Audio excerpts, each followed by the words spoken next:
I have to make the distinction here. There is a Jordan Peele produced and a Justin Tipping directed football horror movie that is out right now that is not getting enough attention that it deserves. This will be my spoiler review for the movie. Again, there will be spoilers throughout this entire video, so if you've not seen it yet, this is your chance to scroll away. But I wasn't kidding. This movie is absolutely bombing in the box office, and I don't really understand why. The critics have torn it apart, and when it comes to general admission customers, they've also not been receiving this movie very well. The overall premise of the movie is that there's this guy who is the certified GOAT, the greatest of all time when it comes to quarterbacks in the NFL, and he's about to retire. So this guy right here, Cam, is coming in to basically try out to take his spot on the team. Before Cam can even try out, he is attacked by a crazed fan and splits his head open, and that causes him to start seeing things when he goes to try out for this team.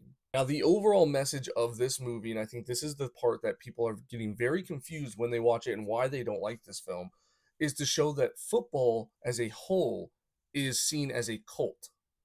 And I'm going to say that again, it's seen as a cult.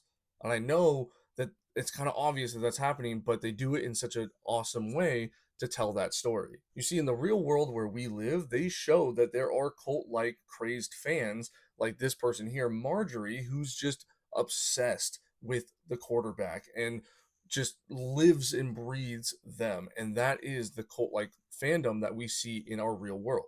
And then by the end of the movie, you realize that it actually is a real supernatural cult. Football is a supernatural cult. And in order to be the greatest of all time, you need to sign your signature to be part of said cult. So all the things that was happening to him or that he was seeing and we all thought it was in his head, most of it was in his head because of his head injury.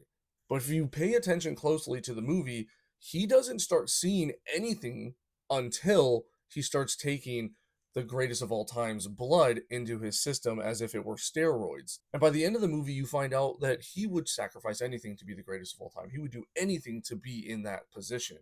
And then he switches completely. He chooses family over football. They even admitted at the end of the movie that they've been grooming him since he was a child, which means that his father, who was obsessed with football, he was in the cult and was like, yes, my son, choose him. He will be your next greatest of all time. The main reasons why I think this movie was great, besides just the visuals and the pacing was actually really phenomenal, is the fact that they really did land it on both corners. One, they showed that there is a cult like fandom in the real world. And two, they turned it supernatural where you literally have to be in the cult in order to be even in the conversation of the greatest of all time. This movie was really good, and I think it flew over everybody's head of what they were trying to explain or just portray in this film.